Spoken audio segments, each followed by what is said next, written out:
Ada. Tapi cuma le yo 7,200 dah. For minute. But still I know much.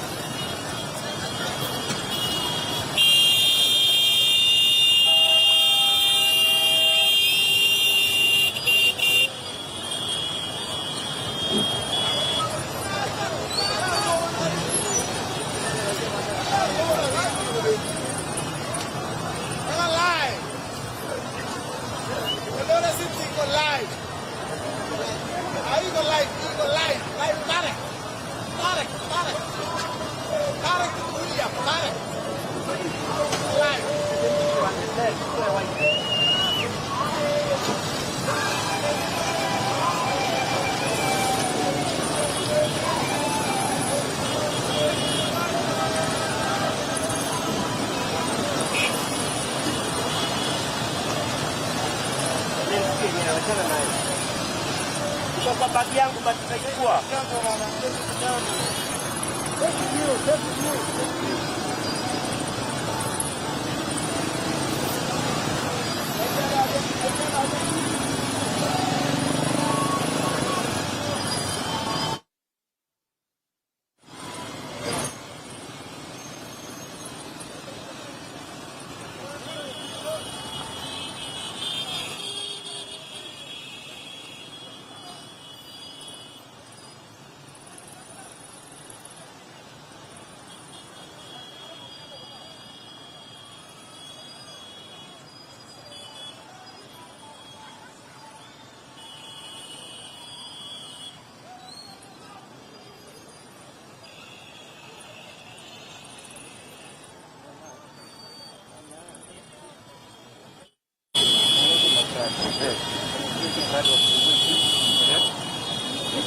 Okay, dibikin saus.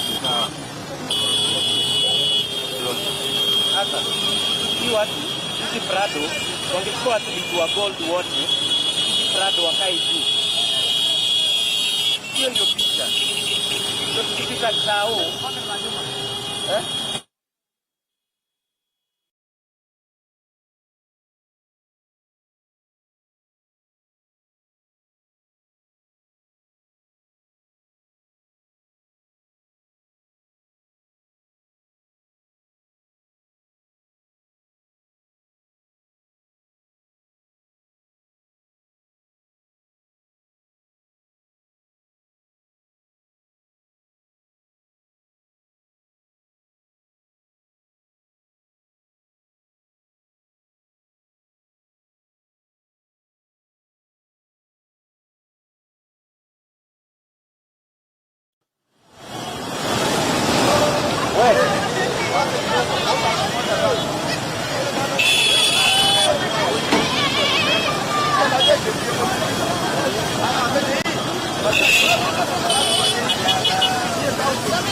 Alafu mwet alafu yes alafu mwet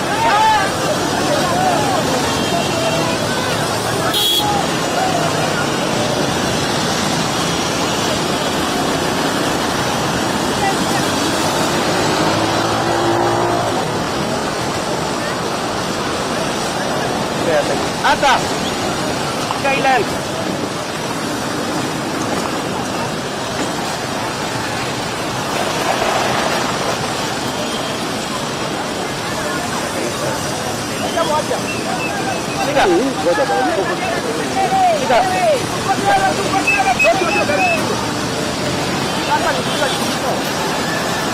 Aya mwambie kute kiasi.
hawaonekani sasa.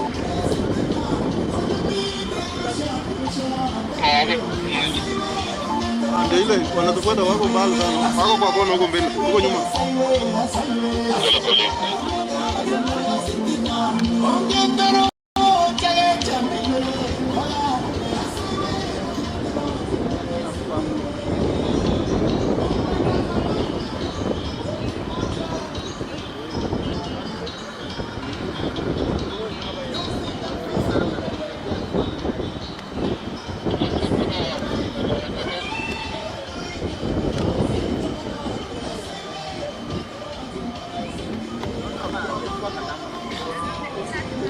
Wametokea wanatufuata.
Media on this side. Which one am I going? back.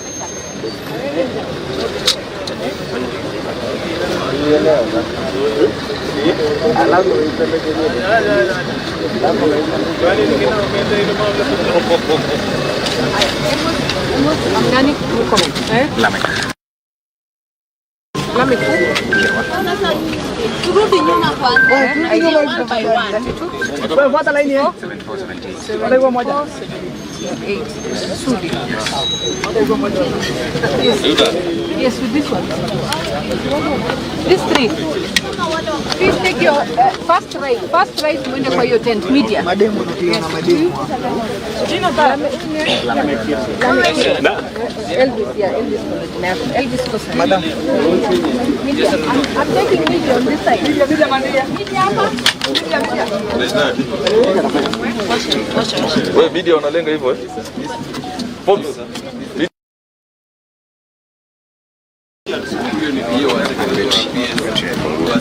Achoki isia.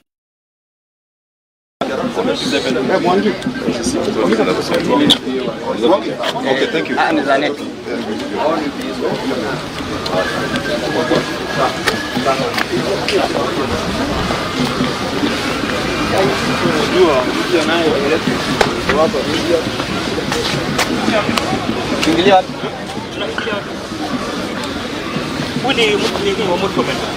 Kuja.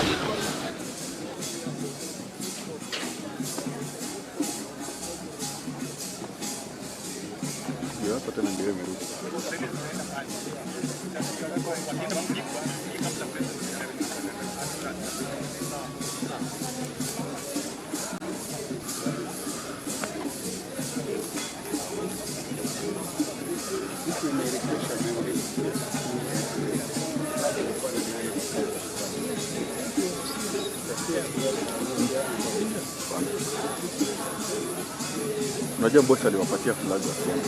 Sasa lakini nani alipatia executive flag?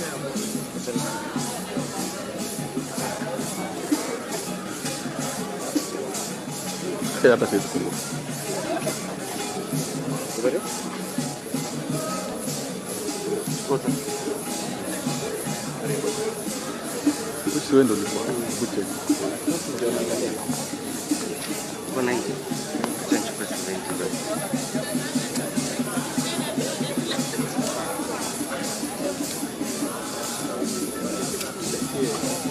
So ideally we need to correct hapa. Really? Yeah?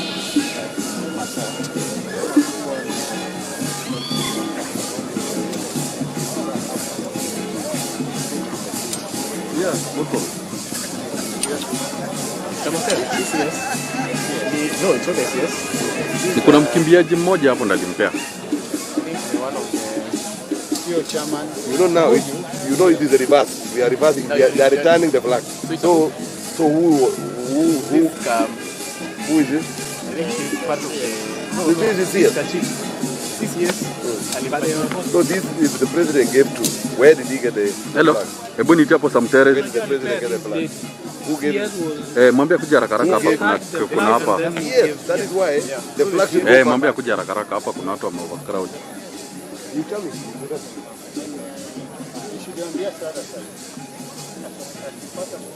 Where is the president? The president is down. Yes. So the president is there. It would be like here. And then get the flag. So rafiki yako anakuja hapa. So the minister will do it. Halusi. Je,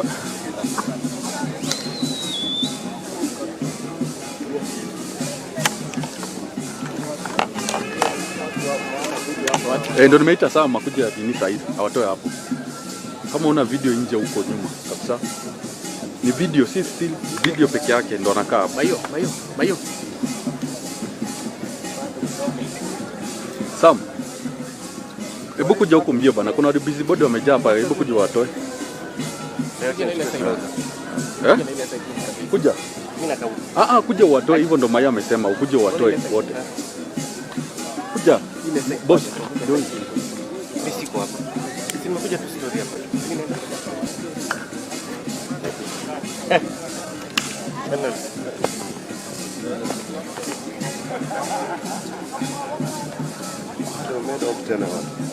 Wanapangwa pale wakipewa briefing. That's what Talam said, so that they come that order. They need to come. Yeah, time. Nani? Still. Huku unajua tunabaki mimi peke yake wa state to avoid commotion. Walikuwa waende huko nyuma. Kwanza kuna mwenye ana kamera hapa aende huko nyuma. They always tell them.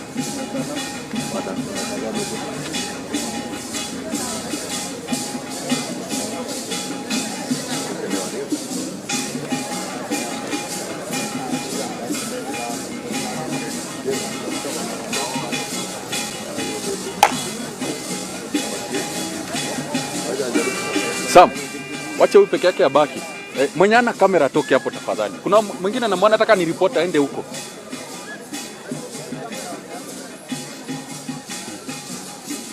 Juu ya hii band. Boss, wewe ndo wa mwisho.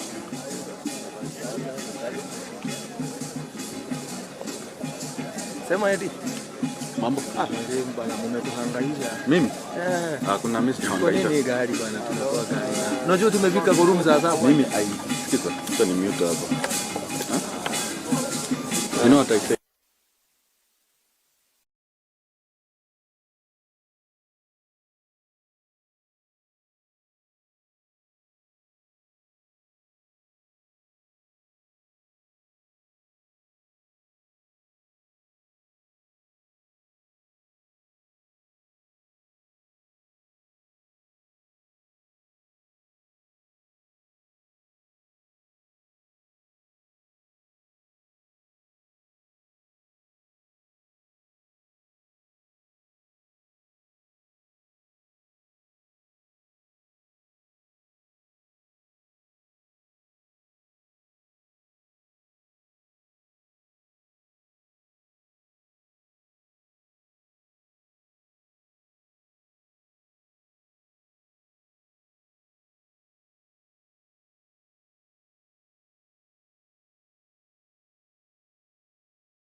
Basi naomba tuwakaribishe Kenya wakiwa wameongozwa na Captain Kipyegon. Wapi makofi ya Kenya? Wakipeperusha bendera kwa rais wa Jamhuri ya Kenya, Daktari William Samoei Ruto. We'll have the handing over of the flag.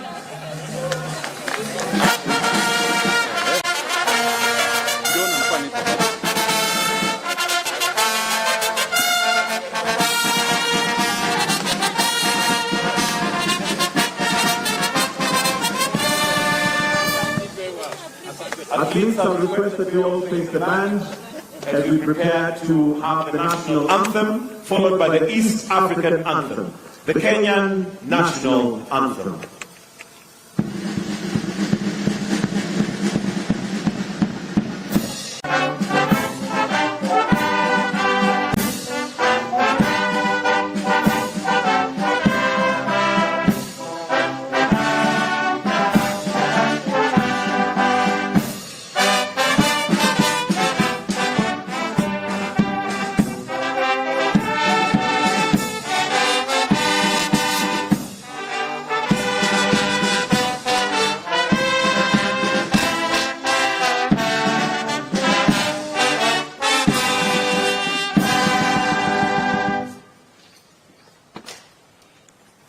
We now will have the athletes proceed to be welcomed by His Excellency as the Captain Faith Kipyegon introduces each one of them.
Excellency, sir, will now request, Your Excellency will request that you join Team Kenya for a photograph.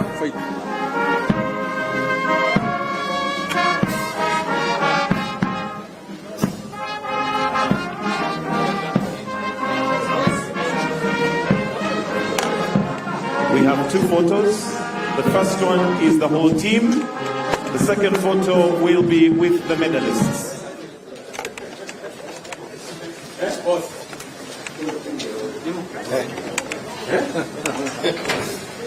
gold. It's really cold, eh? Yeah. It's quite heavy.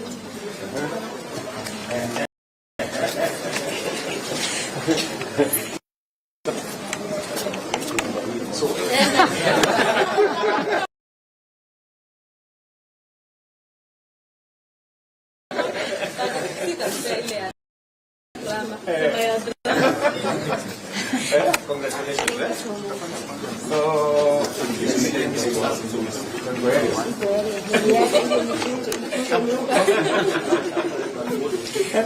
forget it. Thank you again. Asante sana, eh? Thank you again. Hi.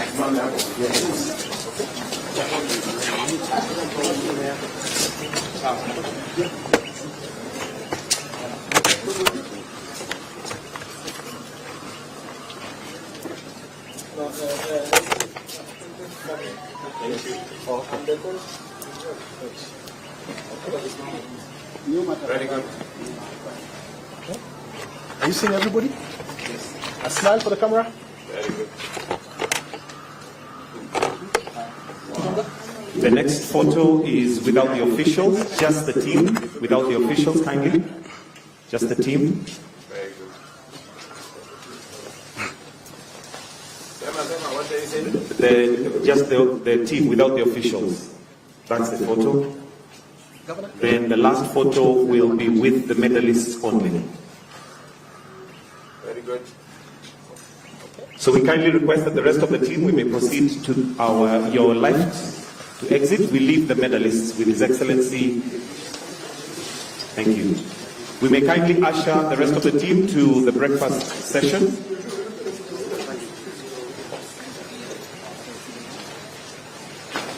Are we good? Are we good?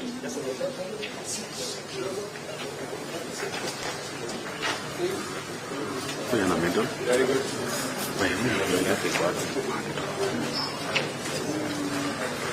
Okay, Governor. Yes. Very good.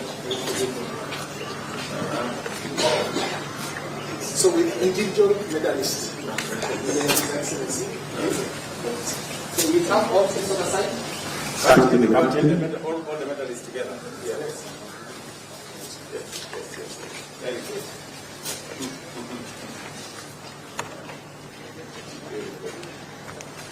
Asante sana. We all move to the side so we get individual. I start with this one. The captain. Good.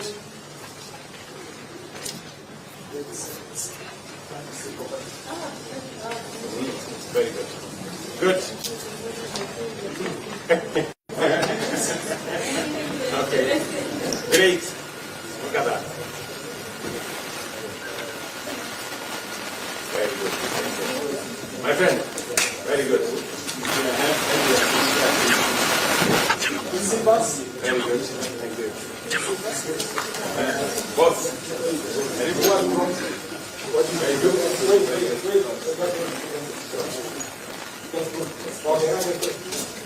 Very good. Very good. Excuse me. Very good. Very good.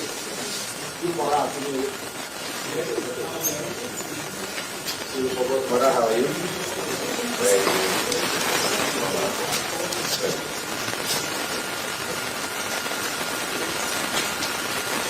Sawa. My good friend. So, chat.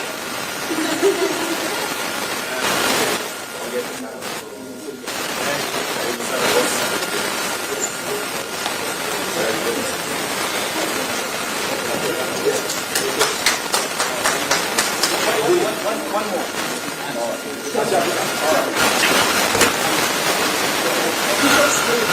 First, then His Excellency will go last with the medalists. All officials The best. When we saw every time the national flag was hoisted and our national anthem played.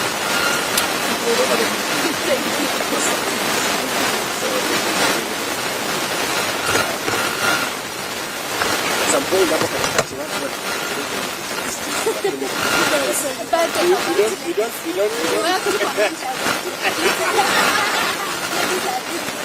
doing a good job. Then we have to pull up our socks. We have to pull up our socks.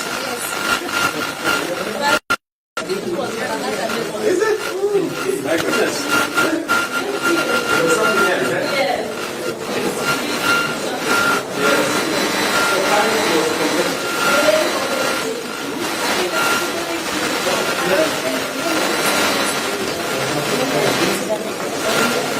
Yes, all right.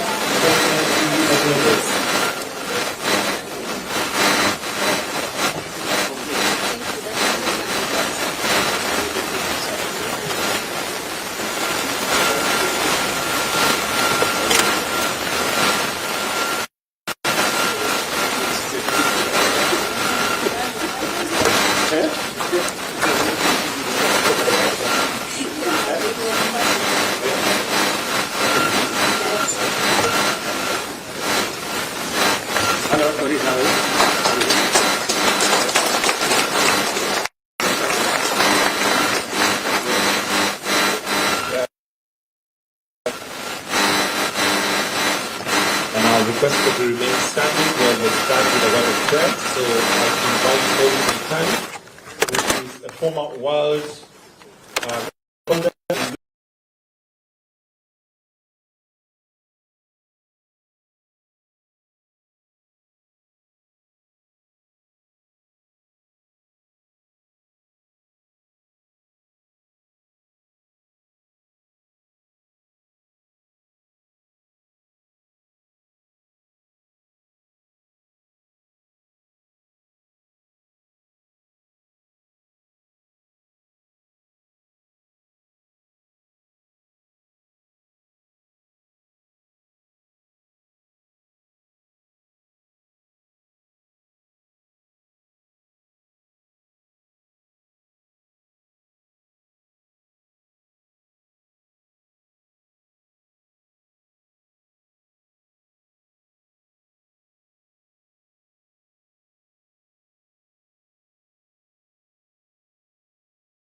entourage for many days, months, even years to accomplish what you are able to see out there in Paris.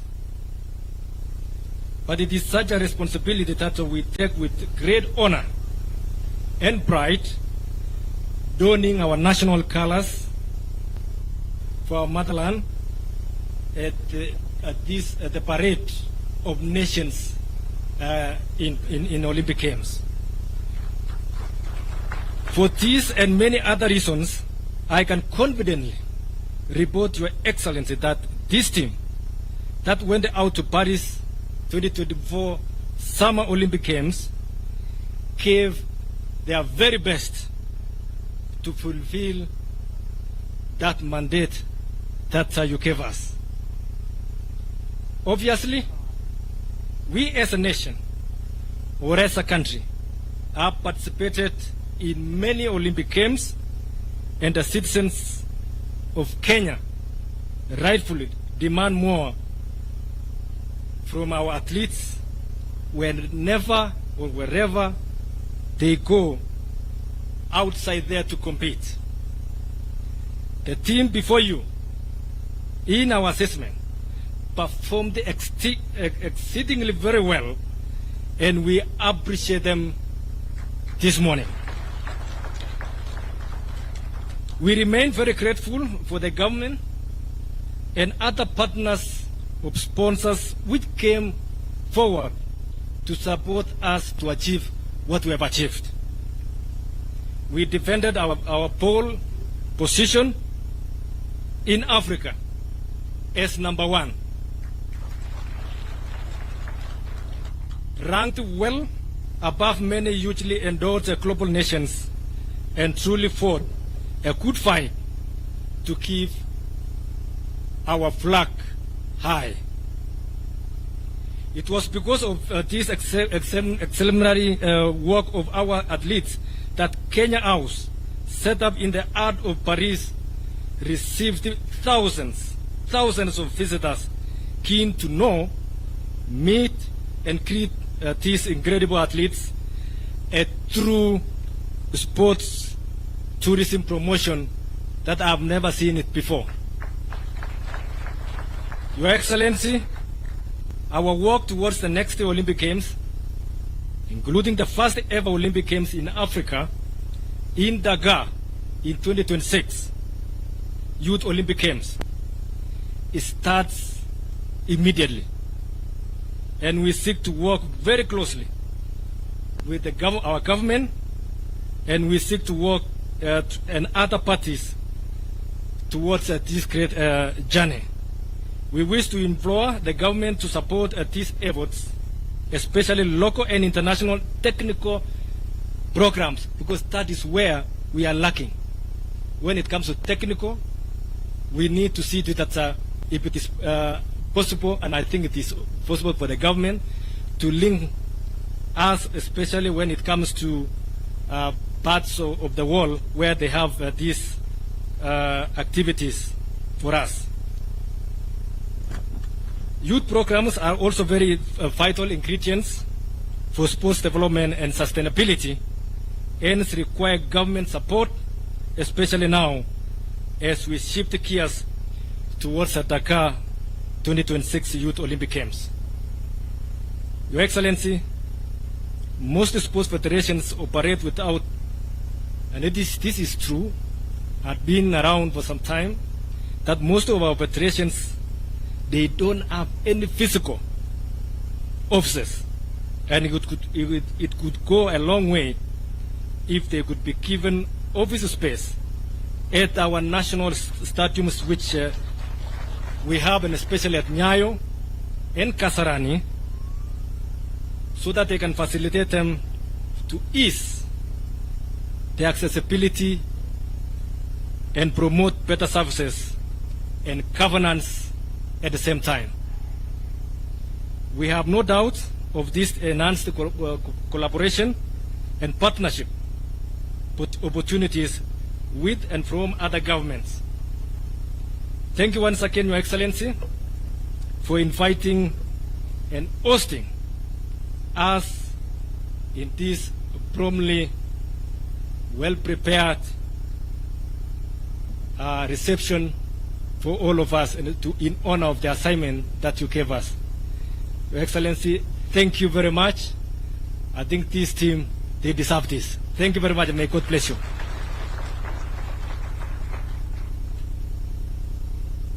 Thank you very much. Your Excellency, as I call Lieutenant General Retired Jackson Tuwei to also come and make his remarks, may I also propose that we be serving tea. We can serve tea. We have the main breakfast, which we'll still have after we have done with the speeches, but we can be serving tea as we wait. But let's put our hands together as we welcome General. Karibu.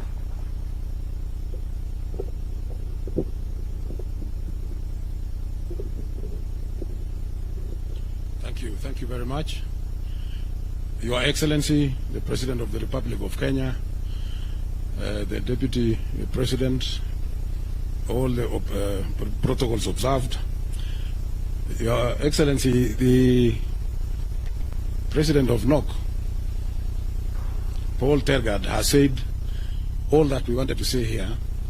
Mine is just on the athletics, because that is what we did there. And I want to introduce to you the athletes who went to Paris, and particularly the ones who came back with the medals. They did very well, and those who did well also. We had 44 athletes from athletics and 16 officials. Those are the ones who took part in the athletics during the Olympics in Paris from the beginning. And I know that the Kenyans were very eager to know from the beginning what was in place and what was going to happen. And unfortunately, in the program of athletics, you don't run the first day and you get a medal. There is a process. There's a process that you go through from heats to qualification rounds until you get to the final. Sometimes one event takes a whole week before you get a medal out there, and you keep running, every now and then. So you must qualify to the next round before you get to the finals. So that is the process of competition of athletics in any competition anywhere, and therefore that happened. And I know the Kenyans were very eager to see in the first week what was coming up, and that is the process. It's unfortunate you cannot get it immediately as you get there, but you have to wait. After the championships, Your Excellency, we came back with 11 medals. That is 4 gold medals, 2 silver medals, and 5 bronze medals, all making 11 in total. And according to us, this was the 3rd best performance since Kenya went to the Olympics from 1956 up to now. We know that in Rio Olympics and in Seoul, in South Korea, they had better gold medals, 6 each, but now this is the 3rd best outing for this team of Kenya. So we want to congratulate our teams, we want to congratulate our athletes, because they did extremely well. Your Excellency, the whole of Africa got 8 medals. 8 medals put together. Half of that came from Kenya. So 8 gold medals. 8 gold medals. Half of that came from Kenya because we got 4 gold medals. So we really appreciate our athletes because of what they have done, and that is really great. Of course, we were number 1 in Africa, as it has been said by Paul Tergard, and we were also number 2 in the whole world behind the United States of America.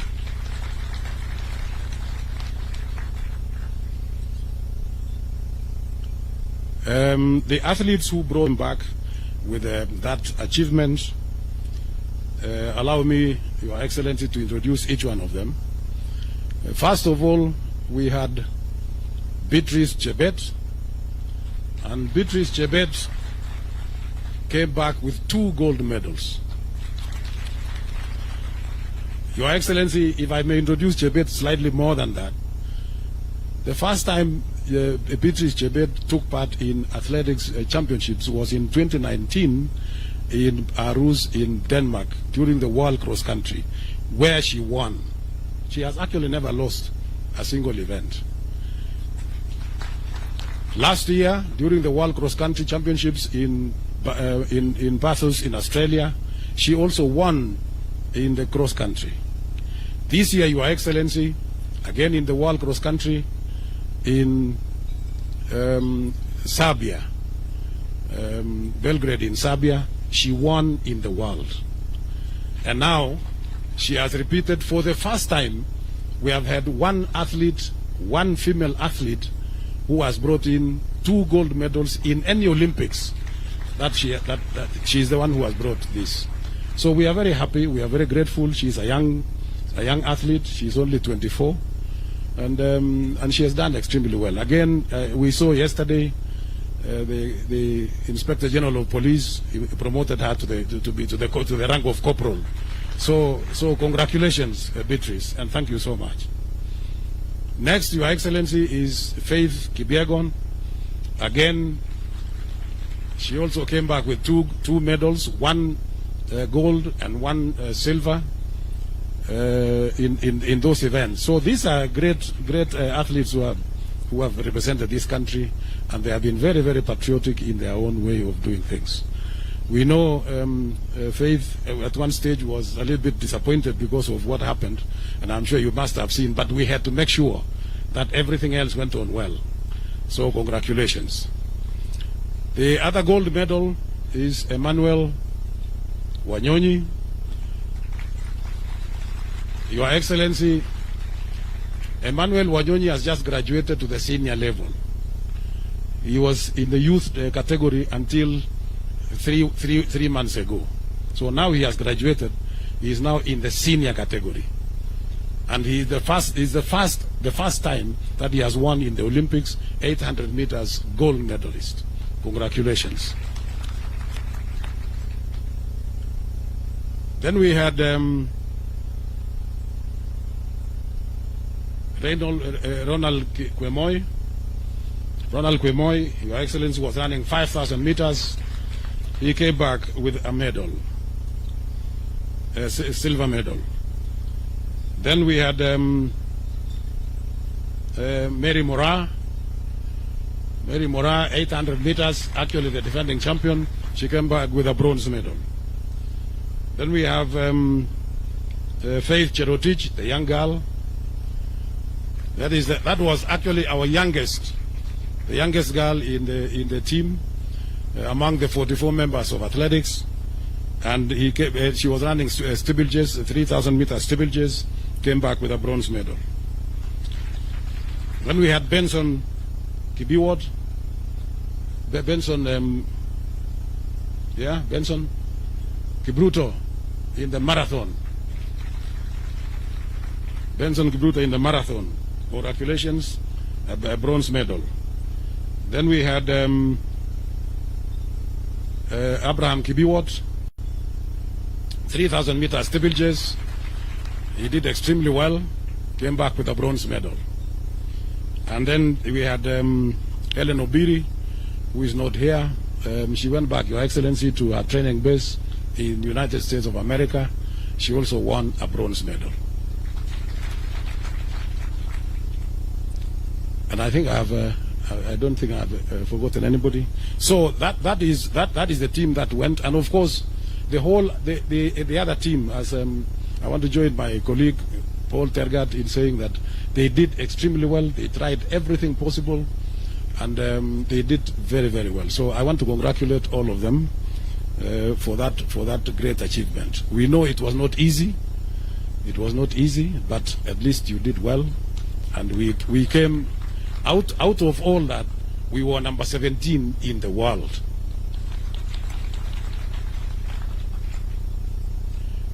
Your Excellency, as I finish my remarks, I want to thank you and the government of the Republic of Kenya for the support that you have given to these athletes. We are very, very grateful.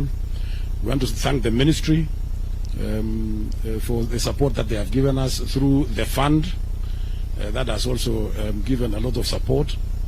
And we have started now the youth camps, so that we have the youth that will develop, that we need to nurture, so that they can develop into the just like Wanyonyi and Beatrice and even Faith. By the way, they all came from the youth. All the three of them came from the youth program. So now we have started that program, and it's going on very well. Every time when the schools are closed, we have those 45 teams in every part of the country. We want to cover every part of the country. Finally, Your Excellency, I want to thank the uniformed services, the National Police Service, the Kenya Defence Forces, the Prison Service, and the universities. Those uniformed services have assisted us in particularly taking or recruiting some of our young athletes. And we are in very close contact, we are in very close cooperation with the services, so that anytime there is a recruitment, we coordinate together, we agree, we give them the results of each youth championships, so that they can now select from there. And that is how we promote this. The universities also are doing the same. And now, among our affiliates, those are our affiliates.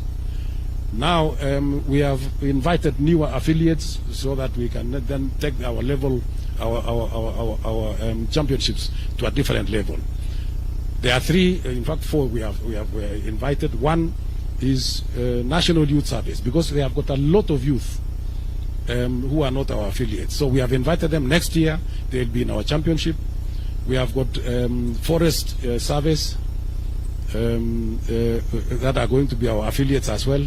We have got KWS that will be coming there, and above all, we used to have, Your Excellency, in the past, Kekoso, that used to challenge all these uniform services that I have talked about.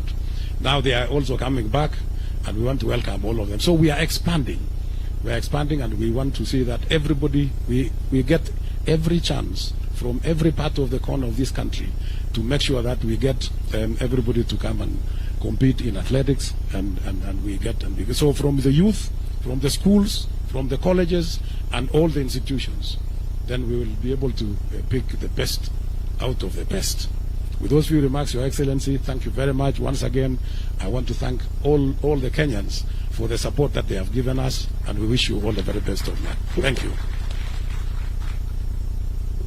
Thank you, General. Your Excellency, next I would like to invite the captain of this great team.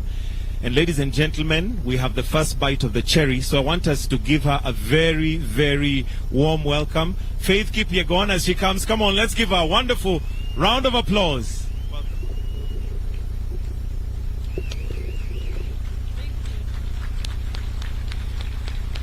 Thank you so much. You may be seated. Thank you. Thank you so much. Your Excellency, the President, Your Excellency, the Deputy President, Your Excellency, the First Lady, CSS who are here, governors who are here, Mutanisamia, because of protocols. I only know how to run, but I don't know how to follow the protocols. But we are really, really, truly grateful for this morning. Tumefurahi sana kukaribishwa nyumbani. As a team captain, naesema we give it all. We give it all. The competition out there, it was competitive. Hata mimi nilikuwa nimesema hii that time naona ikipotea hapa. But I'm really grateful I could defend my title, and thank you for the opportunity I was given to lead the team to Paris. It was my first time to be the team captain, and then tukakuja number 17 overall, number 17 worldwide. So I'm so grateful. So Your Excellency, we are so grateful with the support from the government, from the ministry, NOC, Athletics Kenya, our fans from all over the world, from America, Paris, tulipata ugali. Thank you so much. At least tulipata hiyo managu ili to strengthen kabisa. Thank you Paris for the good host wali to host huko. First and foremost, let me say thank you. Penye CS aliarrive huko, at least tulipata national anthem pili hiyo siku. I was surprised. And thank you so much. What I mean is like, for the CS to come there and join us as athletes, nilishanga alikuwa kwa bus pia. I was surprised kumwona kwa bus ya kwenda village na kuzunguka hapo kwa uwanja. So it was really good to see him around. And for the motivation, it was really good for the athletes na tukangangana. So I don't have much to say, but thank you so much for the support. Athletes mutasema kitu mnataka nianze kuambiana. So at least we are home. At least we are home, tumekaribishwa. But thank you, Your Excellency, for the warm welcome. We are really truly grateful. Tumeona tumekaribishwa. Watu walikuwa niliulizwa na chef jana, uliona Botswana venye walikaribishwa, nikasema acha tungoje yetu asubuhi. And this is it. So we are really grateful. Tuna at least to motivate kama elite athletes, especially I, defending title for the third time, back to back. That was not an easy task. Najua nimemotivate Faith hapo. Bado ni mdogo, she was our last one of the team. So yeah, thank you so much. Asanteni sana. Thank you for coming and may God bless you all. Thank you. Another round of applause for the captain, Faith Kipyegon. Thank you very much. Your Excellency, next I would like to invite the Cabinet Secretary for Youth Affairs Sports, Honorable Kipchumba Murkomen. Tupige makofi tafadhali. Karibu. Thank you very much, Your Excellency. Your Excellency President William Ruto, the Commander-in-Chief of our Defense Forces, the Deputy President, Speaker of the National Assembly, and all the protocols observed, particularly the athletes who are here, led by the Captain Faith Kipyegon, and the legends who are here, led by the senior Kipchoge. With the other one is also a legend. So maybe to be a legend, you have to be a Kipchoge. And all the protocols observed. Good morning. Good morning again. Your Excellency, we are very excited to be here and to be here to celebrate our athletes who have done exploits in the world. I want to congratulate them for doing a fantastic job. There are so many keyboard and social media warriors who know only how to criticize, but they do not know what it means to participate in an Olympics. Not just to win, to participate. I met Sharon when she has just finished. Sharon Lokedi here, marathon. She came number 4, and Paris. I met them at the finishing line. At that point, I think Obiri was being attended to. And you can imagine somebody having done 42 kilometers, you know. I also met Benson, and he was looking like he hadn't started even running, and he had just won a medal. So this is a very difficult task. To be a sports person, we only see the 3 minutes that Faith runs, but we do not see what happens behind the scenes. There is a lot of hard work, waking up in the morning, beating your body, denying yourself food, denying yourself pleasure, denying yourself your family. If you go to training camps, these athletes are sleeping on a very small bed, you know, just like in a dormitory in a school.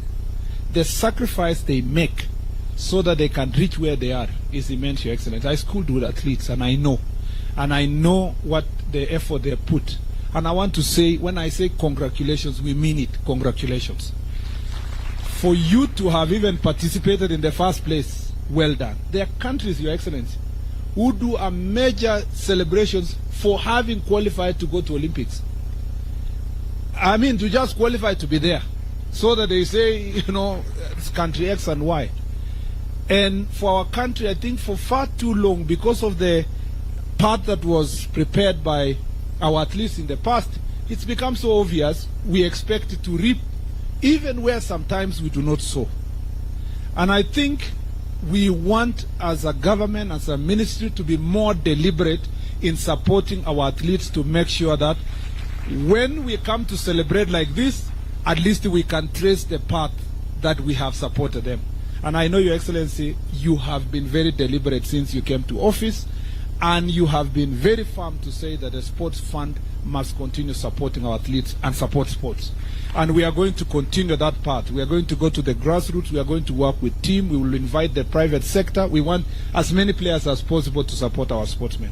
Your Excellency, the airtime we got for our anthem to be sung 4 times, you cannot buy that with any money in this country in terms of an advert. When I was in the streets of Paris with with my PS, we tried to joke the last five kilometers to the end of the marathon. And I don't want to say what happened to the PS, but Your Excellency, when I was there, when people see the Kenyan jersey, the uniform with the Kenyan flag, immediately stop you and ask you, where can I buy it? In fact, there was a shortage of this uniform in Paris. And I think if I was a private investor in Kenya, I would put my money on athletes. I would put my money even for them to wear a cap with a small branding of my company, because the airtime you get is incomparable. And I think this is the best. And I want to thank Brand Kenya for giving out these armbands. Every athlete in the world, the American sprinters, the Europeans, they were wearing that armband, Your Excellency. And they are gladly posting on social media, on TikTok. If you go to TikTok now, our flag is all over with world beaters and world record holders. So this is an opportunity for our country. This is an opportunity for us to market ourselves. It's an opportunity for us to grow Brand Kenya. I know many people will come to Kenya based on these athletes as tourists, and I think we have a great potential to make sure that athletics and sports is going to be a great thing for us. Your Excellency, going forward, you know we are only depending on runners. Other countries, why they are reaping so much gold, they have many other things. We don't understand why we don't have people who can just shoot. There was a Turkish guy who was just standing there. He doesn't even wear anything, and he's just, Even archery, we should be able to participate. And we know where the problem is, Your Excellency. It's in the leadership of the federations. Most of the federations are not organized.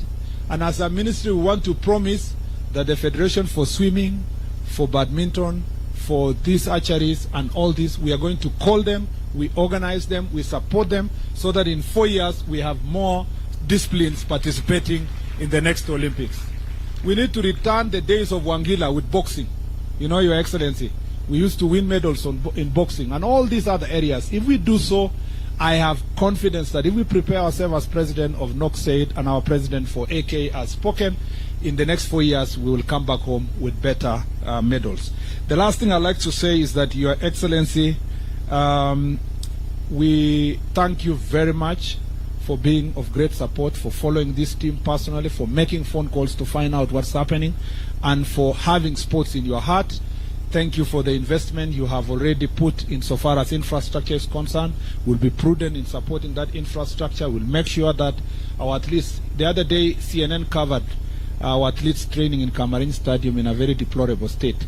We believe, Your Excellency, in the next preparation for Olympics, Camarines Stadium and other stadia in the country will actually have here in Kipchoge, as you are about to launch, the one in Kapsabet, the one in Nairobi, the 3 in Nairobi, the one in Wote, the ones in Kisumu, in Mombasa. We want to see our athletes running in Garissa and being able to have athletes that look like the ones who are in other countries, coming also from such areas, pastoralist areas. And we will do that to make sure that this country move forward. I don't want to say much. This is your event. Thank you for hosting us, doing it so fast, Your Excellency, to the extent that Tergad had to work so hard to get a ticket to be here. Thank you very much for making it possible for us to be here today.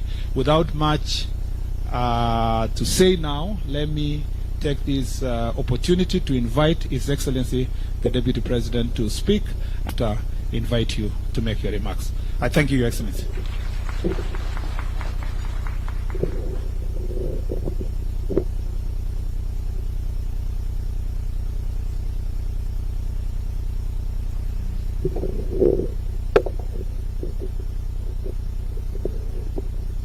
Your Excellency, our President, Dr. William Ruto, Your Excellency, the First Lady, Mama Rachel Ruto, the Speaker of the National Assembly, Right Honorable Moses Wetangula, the CS, in charge of sports, our great heroes and heroines, the Olympians, good morning.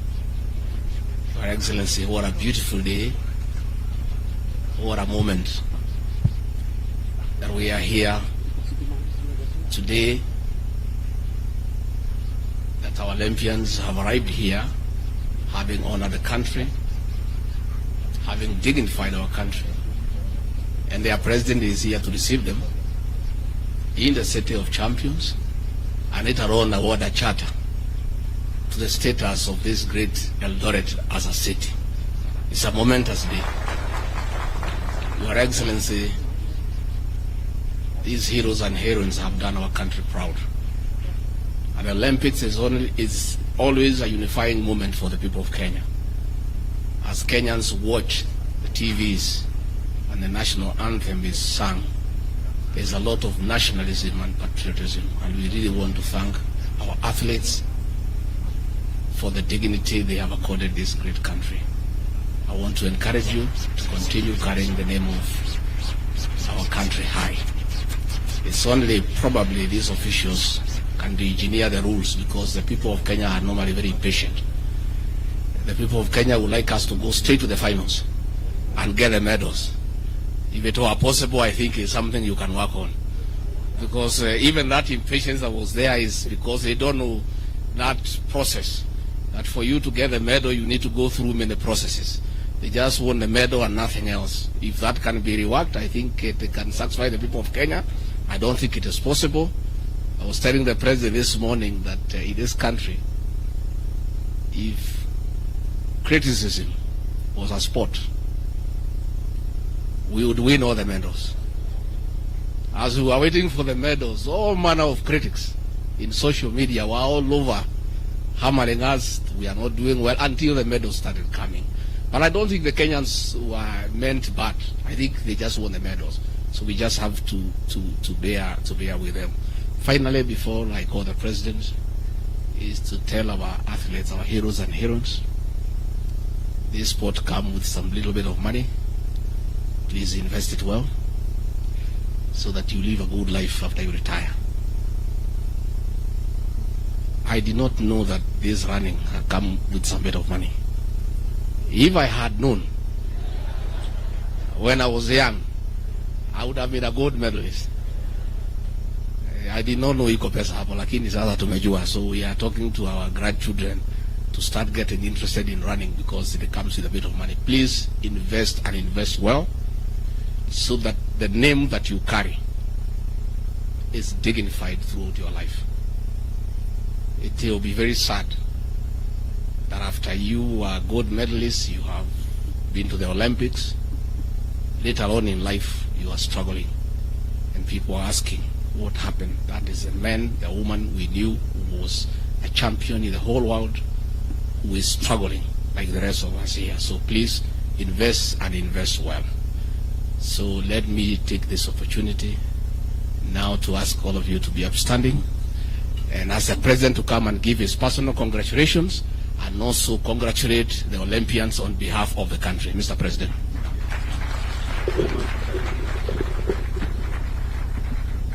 Good morning, everybody.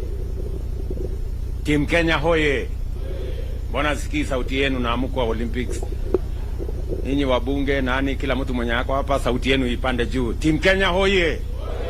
Tuwapige makofi na vigelegele. Asante sana. Thank you very much. You can take your seats. I must say this. I am truly proud of Team Kenya. And I want to say we gather here this morning in Eldoret, the city of champions, as we call it, united in celebration of the heroes and heroines of the Paris 2024 Olympics as they return back home to Kenya, the veritable land of champions. When I commissioned this team a few weeks ago, Team Kenya, to go and represent our country at the Paris 2024 Summer Olympics, I reminded you that you were both our best and the world's finest athletes. Today, I am extremely happy, delighted to welcome you back from your successful mission in Paris. You undertook the calling and understood the burden of shouldering our collective aspirations and dreams as a nation on the global stage. And I say, you did not disappoint. In Paris, our athletes once again demonstrated to the world that when it comes to endurance, determination, and the unshakable will to succeed, we are at the top of our continent and can match the best anywhere in the world. Just imagine, we became position number 17 out of close to 200 countries participating. And as if that's not enough, we became country number 2 in the whole world in athletics. As has been said here, there are countries who celebrate just to qualify to go to the Olympics. Yes, and I'm told number 1 is a huge country called the United States, which is almost a continent. Leading this remarkable feat were our golden stars. And you know them. Beatrice Jebet here. Tumpige makofi huyu mrembo jamani. Who not only conquered the 5,000 but also brought home gold in the 10,000 meters, marking her place as a true queen of middle distance running. And of course, Faith, the one and only Kipyegon, who continues to rewrite history with her 3rd consecutive back-to-back, as she says in her own words, Olympic gold in 1,500 meters and a silver in 5,000. And we all have a rough estimate of why that 5,000 went the way it did. Yeah? And of course we have Emmanuel Wanyonyi, who brought home gold in 800 meters, a victory that cements his status as a rising star in Kenyan athletics. And when I had a chat with him this morning, he just graduated, as the president of Athletics Kenya said, from the juniors now to the real game. And he has a bright future, as we all can see. Let me also celebrate Ronald Kwemoy, who secured bronze in 1,500. And Helen, of course, Obiri, and Benson Kipruto brought home bronze in the women's and men's marathons, respectively, reminding us that even in the face of challenges, our athletes never lose sight of the finish line and will fight for glory to the tape. We saw them, and sometimes we never understand the sacrifices that are made, the commitment that is put in place, and the determination over many hours, many days, weeks, months, and years for one to do that final minute dash and win. Congratulations to you all. Your victories are just not medals that you carry. They are symbols of our national character, a testament to what we can achieve when we believe in ourselves. On behalf of every Kenyan, I am profoundly proud of you and grateful to you, Team Kenya, for taking the heart, soul, and spirit of your fellow countrymen to Paris and shining for our motherland. Every time we saw the Kenyan flag, every time the Kenyan national anthem was played, we felt on top of the world. It was quite an emotional moment, and we are very proud to receive you back home. But our pride doesn't end there. As a country, we have set our standards and expectations extremely high when it comes to gold and championships and tournaments. While we acknowledge your impressive performance, we also recognize that our potential remains immense. Our athletics are increasingly under encroachment from countries that have studied, learned, and perfected our skills to our detriment. As a government, at the national and county levels, we must scale up our deliberate collaboration with all stakeholders, such as sports federations, to develop a sports policy framework that will address these gaps and stop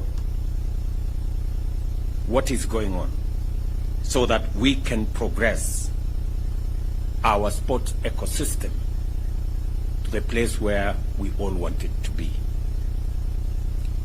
We all know why we have 4 gold medals. Because the 5th gold medal on steeplechase is missing. Mr. Murkomen, you know, when immediately Kipchumba Murkomen was sworn in, I put him on the next plane and I told him to go to Paris. And I am very confident that under your leadership, understanding very well, having learned in a school where sports, in Iten where sports was a big thing, I'm very confident that you're going to lead this ministry into where the sports fraternity wanted to be. As we honor these heroes, it is only fitting that we do it here in Eldoret, the city of champions, the newest city in Kenya today.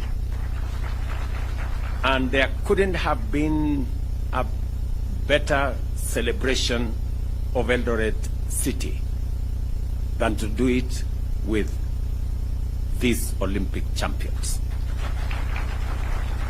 For it is from these very highlands that many of our great athletes have been nurtured. Elevating Eldoret to city status is not just a recognition of its past. It is a bold statement about our present and a major statement about our future. Eldoret City is not just a title.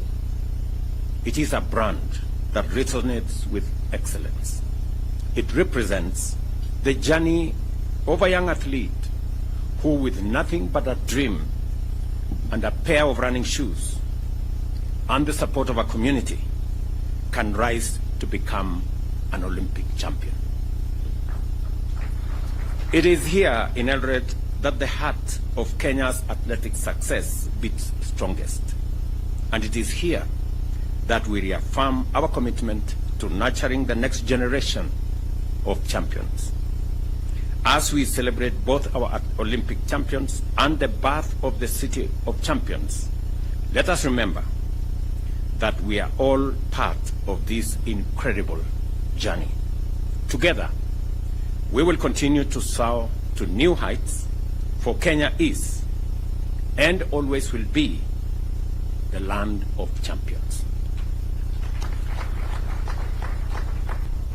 This morning is a great morning, ladies and gentlemen, as I receive Beatrice, Faith, Emmanuel, Kwemoy, Obiri, and all the good people. These people are great Kenyans. It is not always that on a global stage a country is celebrated. It reminds us as a country what we can achieve together. I want to persuade us as Kenyans to celebrate our successes. We are a great nation. I know we set standards, very high standards for ourselves, but I also want to dare say that even as we set standards very high for ourselves, let us remember to celebrate our achievements. Let us remember to celebrate our success. It is not always that you become #1 in Africa. It is not always that you become #2 globally in athletics. It is a major feat. Even as we criticize ourselves, we must remember to celebrate our success so that we don't judge ourselves too harshly and sometimes bring down the spirits of the men and women who do their best, go out of their way, make sacrifices to make our country great.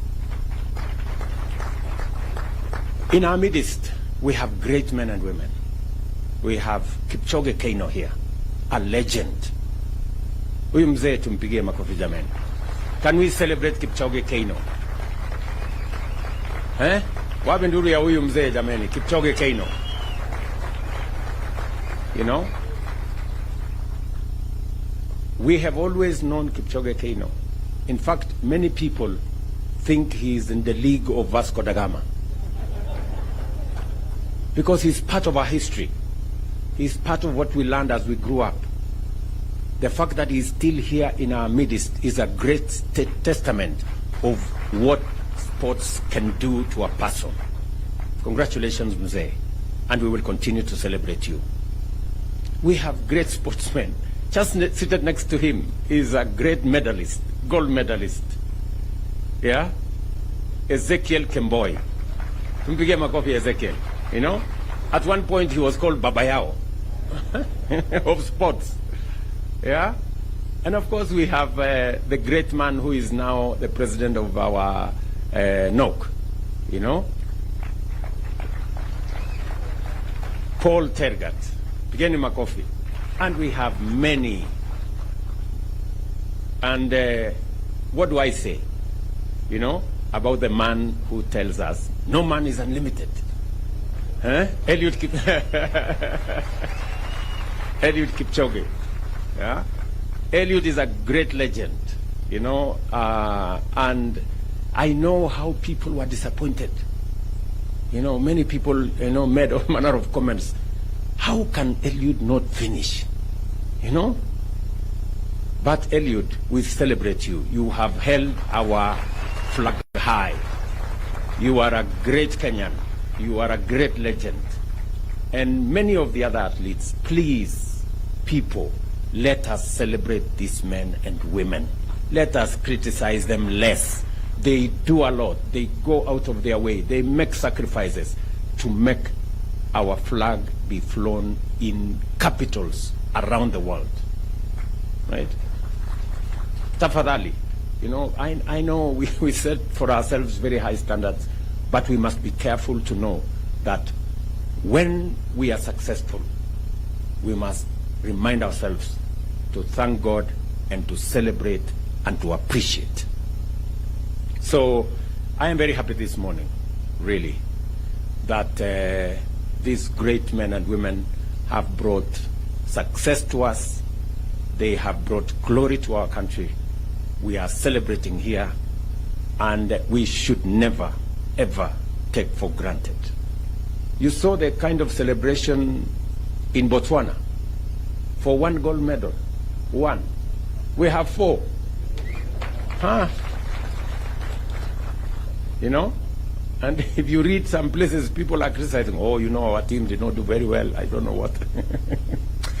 I don't know what they would do if there are many countries who went with large teams to Olympics. They never got a single medal.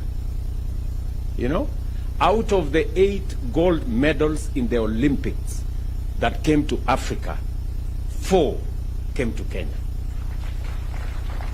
Situpigie makofi hawa wangwana jameni. Tuwapigie makofi. This is a wonderful, wonderful moment for us. And that is the reason why continuously, it is the reason why we established the sports fund. It is the reason why I gave firm instructions in 2022 that the sports fund will be used for nothing else other than sports. There was an attempt to spread that money to other areas, to do many other things, to do many other interventions. I have given firm instructions to Waziri, you will get it in your office, that sports fund is for our sportsmen and women, to promote sports infrastructure, to promote our sports support for our sportsmen and women, to make sure that we recognize them, we keep them well, we treat them well, and we make sure that they succeed, because they are our greatest ambassadors for our nation. As I said, many people will visit Kenya because of what they see in our sportsmen and women. Many people will come to Kenya because of the brand of our country that we have elevated. And we must continue to elevate brand Kenya in every way that is possible. I wish every Kenyan can make a contribution, as small as it is or as big as they can, to make Kenya that brand that the world wants to look up to.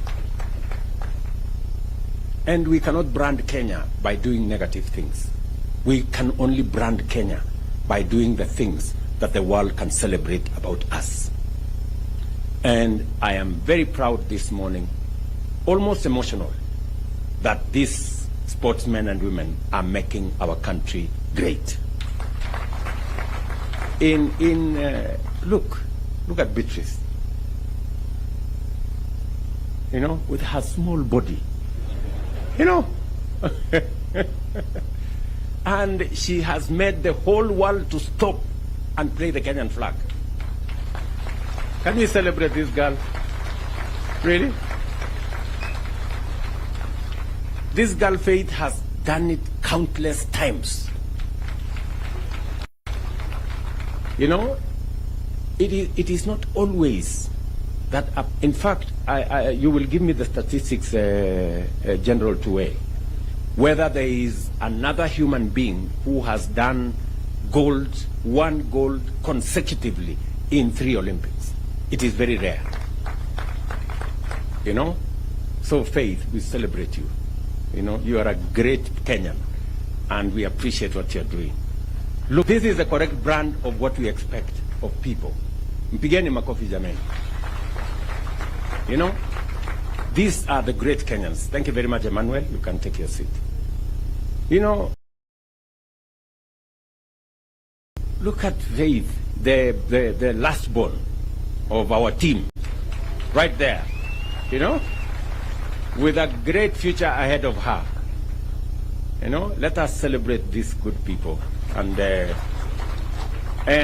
senior athletes, those of you who have gone ahead of these younger ones, please provide mentorship, you know, work with them, train them.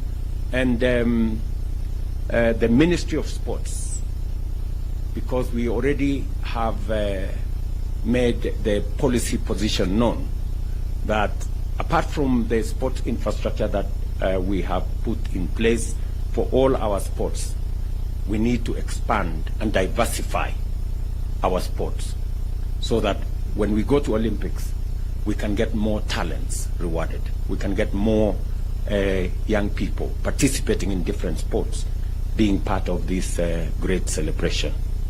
Waziri, you are aware, we already are focused on another 25 sports academies around Kenya.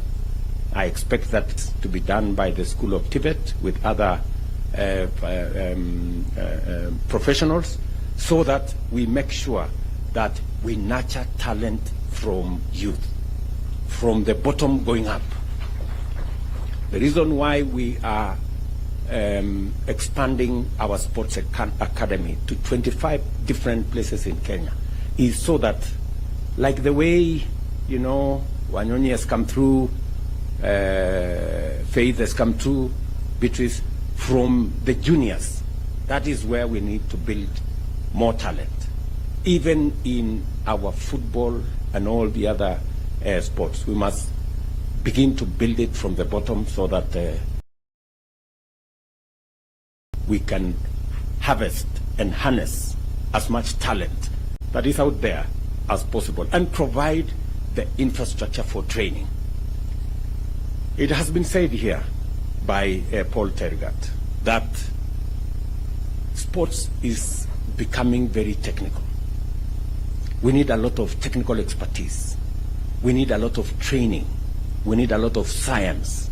We need a lot of understanding around it. And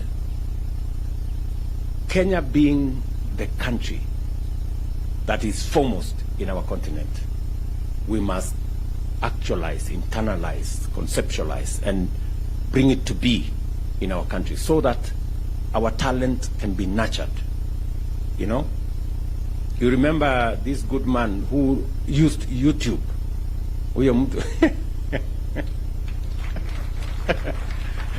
This Julius guy who went to YouTube because there was nobody to train him on javelin and all this. So he decided, okay, wacha niende huko kwa internet nijipange. So today he just came back from the Olympics, and he was almost there. Kupigeni makofi. And so are the other athletes. I celebrate all of you. We will make sure that we give you due recognition, and the efforts you make, the sacrifices you make, we will, to the extent possible as government, try to recognize and reward those efforts that you're making. I have given very clear instructions to the ministry on the kind of reward system, you know, Waziri, on how, so that, you know, more young people can understand that there is something in sports, and the sports can be a career. And let me also say this, that we have a whole commercial business around these sports. You know, our business people are sleeping on the job. They are sleeping in business. You know, how can people be looking for Kenyan sports wear and sports gear in Paris and there is nobody to sell? You know, what are you doing here in Kenya? Kelele tu, tunapigiana kelele hapa. Watu wangekuwa huko Paris wakiuza vitu huko. So I want to encourage more business people, more enterprises, more companies to commercialize our sports, put in the money for us to have that brand that is Kenyan, and a brand that will earn more money for our sportsmen and women. I am looking forward to expanding the sports infrastructure. And I want to encourage not just government, but even the private sector. I know, for example, that around this region, there are facilities funded by different people. Those facilities should be taken to the next level so that we can have more young people access training, you know, sports gear, facilities, assistance, mentorship, as we deal with the menace of doping. We must deal with it firmly, decisively, so that it doesn't undermine our great talent as a country. I have spoken more than I should. But it's because I am truly proud of this team. And thank you very much for doing this for Kenya. Thank you very much for coming this morning so that we can together inaugurate Eldoret City, the city of champions, together with you. There couldn't have been a better feat than you. I don't know, you're going to have breakfast. I know we are running short of time because the other event we are already behind schedule. Lakini muta kidogo. I am told you eat very little. Ama you eat little wakati muna practice. Mukitoka huko munafanya compensation. So karibuni sana for a quick breakfast so that we can go and do the City of Champions celebration. God bless you. I wish you well. Your Excellency, sir, before you depart, Okay, kindly, we had the cash presentation awards. Okay. Let me introduce First Lady, Madam Rachel Ruto. She is here with me. Celebrate is that of Faith Kipyegon.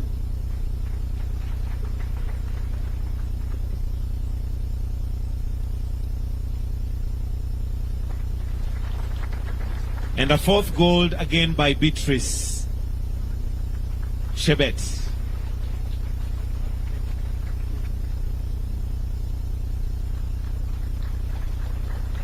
I'll also now we'll move to silver, and we'll start with Faith Kipyegon, who also won a silver. Makofi Faith Kipyegon, followed by Ronald Kwemoi,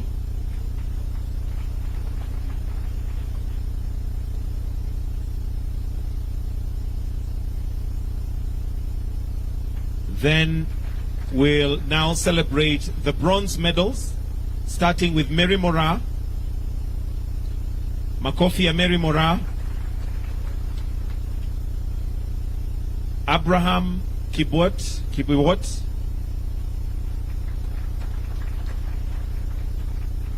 still on bronze Abraham, Faith Cherotich,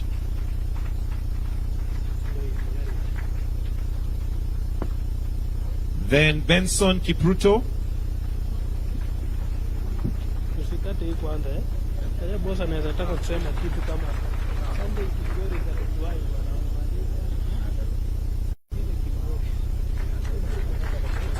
Benson Kipruto, and last by no means least, Helen Obiri. In absentia. Helen is in absentia. All right, thank you. Your Excellency, that brings us to the end of this session. Thank you, Your Excellency.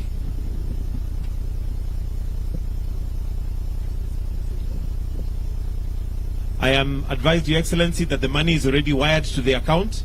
So this was just purely for us to celebrate. Tuwapigie makofi, pesa tayari iko ndani. Thank you.